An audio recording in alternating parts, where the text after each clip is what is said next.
that's the thing I need to get into, the Florida trip. So let's go ahead and talk about what the plans were and how everything got executed, and kind of where I learned a few lessons and some hiccups were had, let's say. So let's go ahead and talk about what happened. So for those who do not remember, the arraignment of Marcy Rankton was on Thursday last week, and I made it a point to be there for the arraignment, in order to be there for the protest. And as people have seen me do before, when I go to a protest, I like to document the protest by live streaming it and making sure that we have eyes on it. And it also means that when police start showing up, because they always do, there's at the very least some cameras on them so that they cannot just, do things willy-nilly without, us making sure that we have it all documented. That was the plan.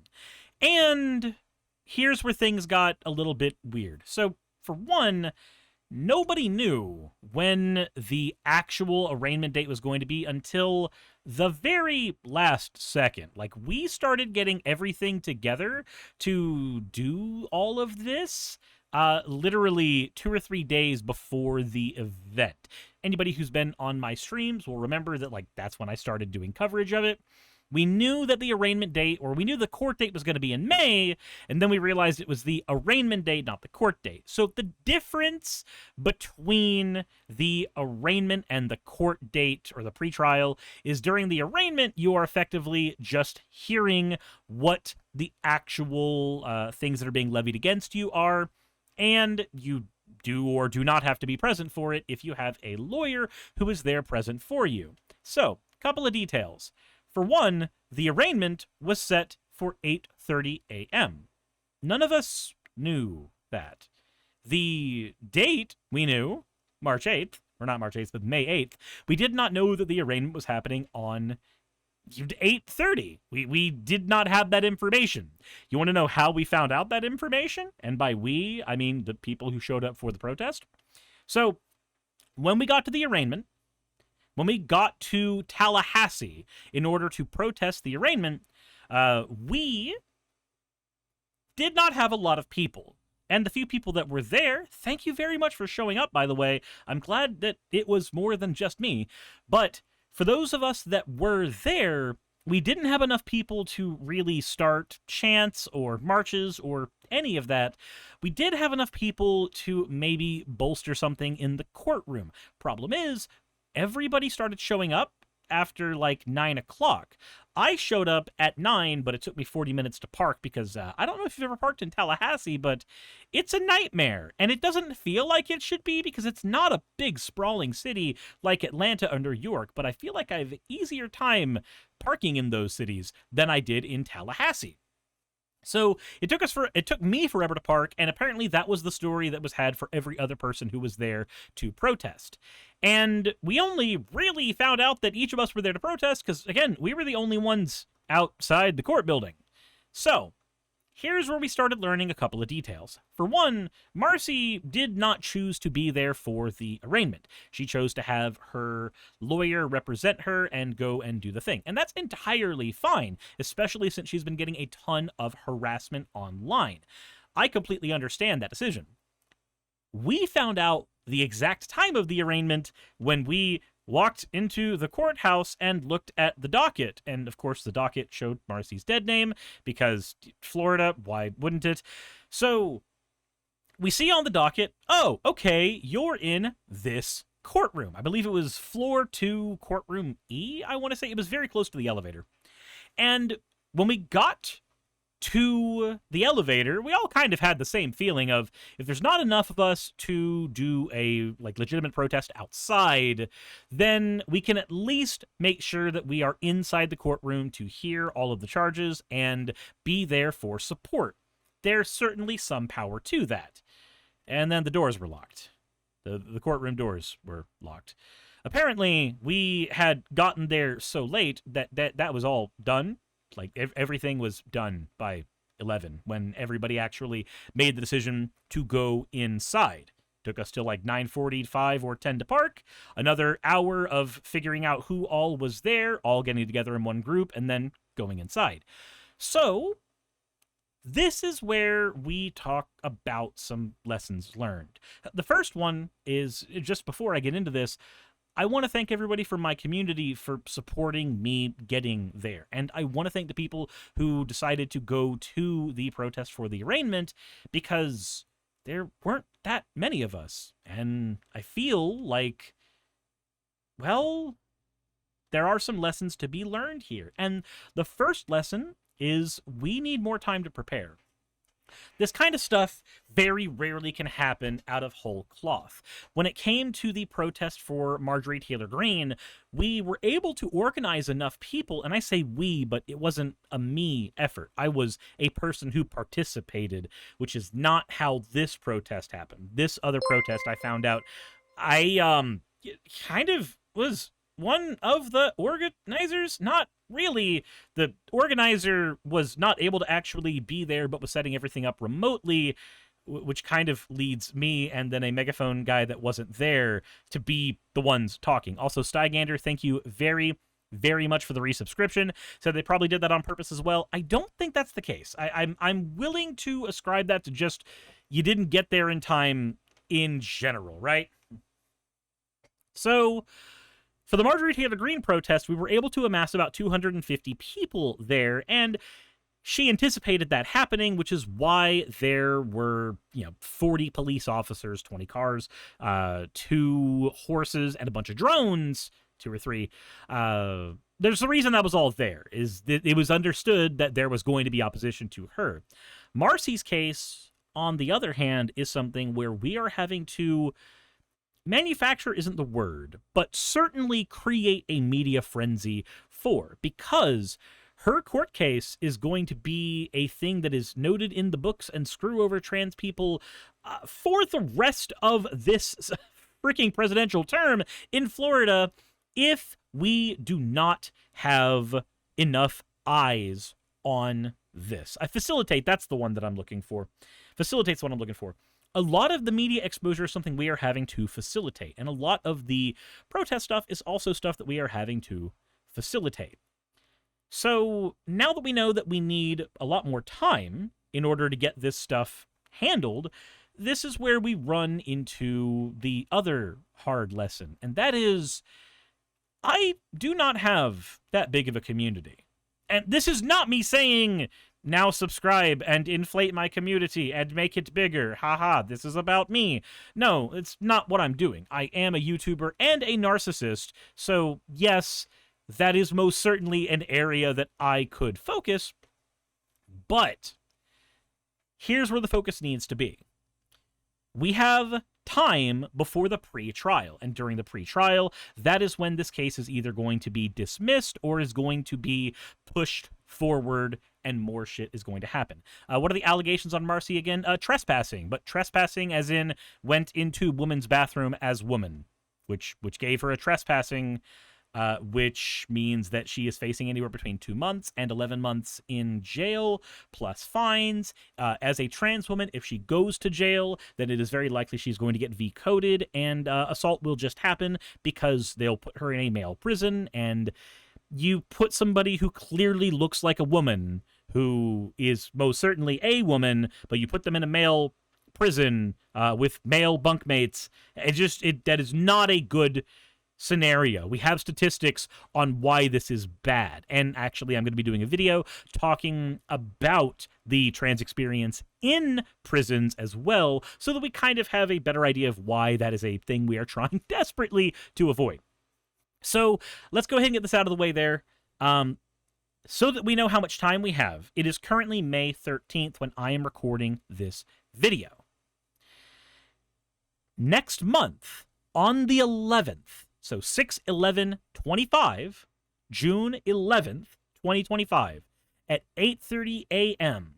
in room 2A of the Tallahassee Courthouse in Leon County is when the pre-trial hearing is going to be happening. Let me repeat. That is June 11th, 8:30 a.m., room 2A. So, why am I saying that and being as specific as I can? Because one of the lessons I learned from here is that we were not organized enough, and we didn't have enough people. We didn't have enough people because we didn't have enough time, and we weren't organized enough because we didn't actually have an organizer. My expertise is not in organizing these things. My expertise, even if you could call it that, is in documentation. So I need to make sure that I'm using my skills where they are best utilized. And again, that's not in the organizing aspect of here. One thing that I did find was interesting was that the people who did go out to the event were apparently all people who went because of my video, and that is one of the most heartwarming things and simultaneously one of the most heartbreaking things given this circumstance. Axo says, Suris, next month is June. July is the month after that. Yeah, did I say July? June 11th, 2025. If I said July, Guitar Rocker, please cut that out so that nobody gets a miscommunication. June 11th, 2025. No, I said June. Okay, I will hope Guitar Rocker will look through the VOD and make sure that I did not up the shut fuck on that particular one.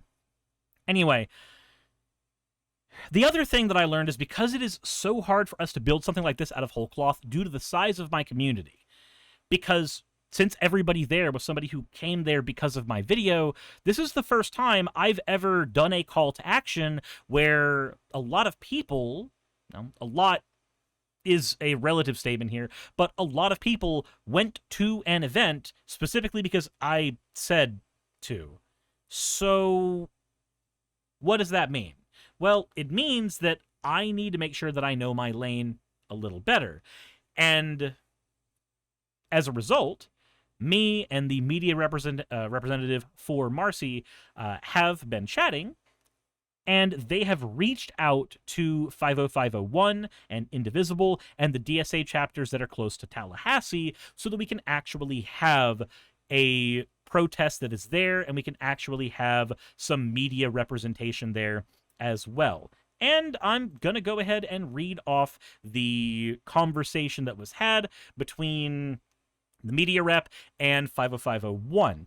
50501 responded saying that what happened to Marcy was disgusting, and the state plus our criminal justice system needs to know that we as a community are not going to stand by while innocent people are prosecuted for breaking unjust laws, like using a bathroom that matches their gender identity in a public building that her taxes paid for. There we go. The public's attention needs to be called to this unjust law and needs to stand side by side with Marcy. I love the idea of a rally outside the courthouse on the day and at the time that Marcy needs to be there. With this much notice, I am positive we can really help you all put this together. I am also positive we will be able to use our network to secure volunteers if needed and attendees so we have a really solid turnout. I can also get other local organizations like TCAC, Equality Florida, and others, and I'm not going to read the rest of that because you kind of get the point, other organizations near Tallahassee to help out. I have a lot of press contacts, so I can contact them when we nail down the details, have a flyer, and maybe a short Canva graphic that explains what Marcy went through, the unfair charges, explaining the unjust law so laymen can understand, and again, laying down the rally/event info. Court hearings are public, so we could get a bunch of people to wear a certain color shirt that is the same color Marcy is wearing, so the judge would see she has supporters without us breaking the rules of having political opinions on our person. I also think it would be, scrolling through here, sorry, this is in multiple pictures.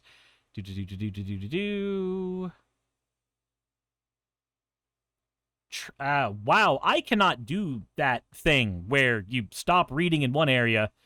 I also think it would be a good idea not to announce the event on social media or do graphics just yet until we've really hammered out the details and contacted the local orgs. I'm willing to contact them and do almost all of this with some volunteers I get, of course, if these things are things you are all interested in. Let me know. Maybe we should set up a meeting. Okay, so while technically there is a part of me that is violating that a little bit by talking about this early, I also am of the opinion that we need people who are getting ready as early as possible. Because when it comes to protests like this, and when it comes to events like this that are time sensitive, that we need to make sure everything goes our way, It's a good thing that we had our trial run during the arraignment when it was less important for us to all be there. It was important then as well, but in terms of scale, it's definitely more important that we are all going to be there on the 11th next month. So, this is where I have to say a couple of things. I plan on being at the arraignment again, which means I am going to be fundraising again for the hotel costs and the cost of travel and everything.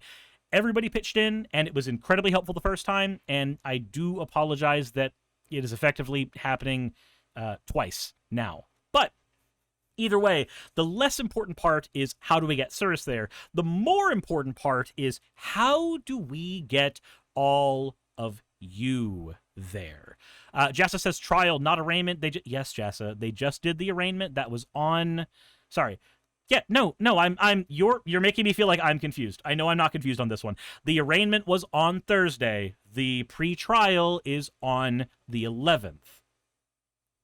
The arraignment, I said that the arraignment, I'm glad that our trial run effectively of getting everybody out there was as small as it was during the arraignment, not during the trial. Apologies if I've tripped up over my stuff, but I feel like I didn't actually trip up over my stuff. I don't feel like I did. But we'll check the VOD for that either way. Either way, my lack of confidence in my words notwithstanding, we need everybody out there. I mentioned when this all went down initially that we needed to have everybody out there at first.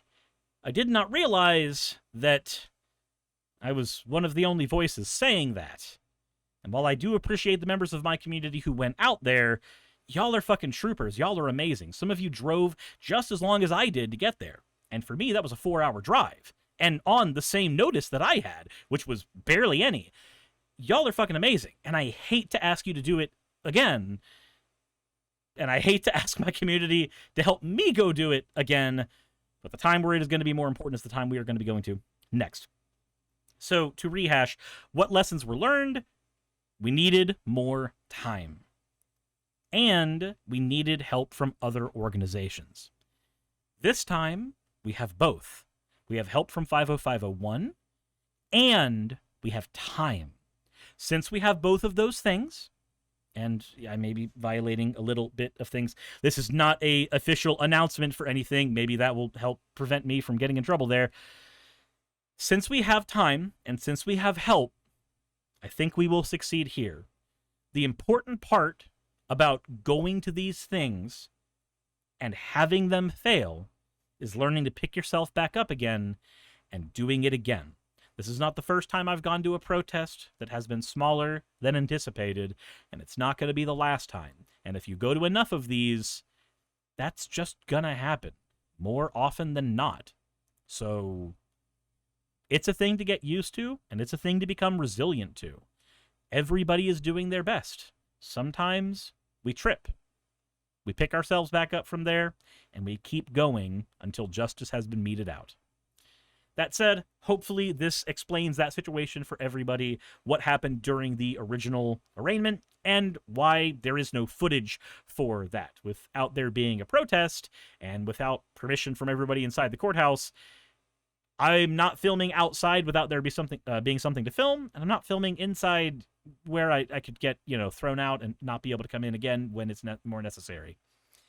Anyway, so I live in Washington, no way I can afford to go. And, for people who are too far away to go, that is entirely fine. Only operate within your means. Only operate within your means. There's a lot of organizations that are in the Tallahassee area that will be able to help, and the DSA has chapters in Pensacola and in Jacksonville, and both of those are 2 hours away from Tallahassee, so there is a high likelihood we will be able to make things work out here. That all said, don't consider this an announcement for the event, but consider it me announcing that we are going to continue fighting, and there have been lessons learned from this particular fight itself. That all said, thank you for watching, and insert end of video tagline here. Hey, thanks for making it to the end of the video. I really could not do any of this without all of you. Those of you watching, and especially those of you who support me on Patreon. I wanted to go ahead and take a minute to thank all of you who do that, because with YouTube being what it is these days, I really cannot do this full time without the support from each and every one of you.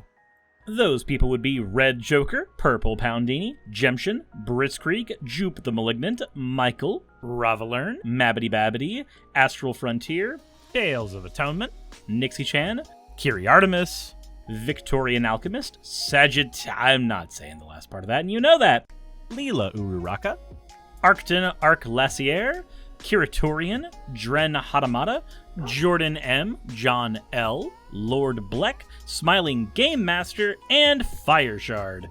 Thank you so very much. But since you're here, why not go ahead and try watching another one? There should be one that's on the screen right now. And if you are a patron of mine, I wanted to go ahead and thank you again for all of your support. There is still a video you could press though, if you'd like. I would appreciate it just a little bit.